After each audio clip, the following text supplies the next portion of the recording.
దైవమే తన చిత్తముగా చేసేగా ఘనమైనదిగా ముడిపడే దృఢమైనదిగా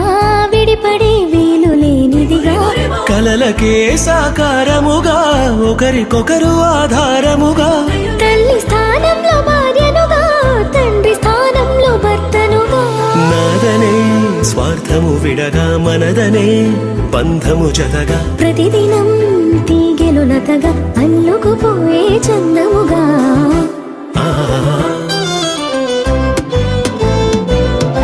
పెళ్ళంటే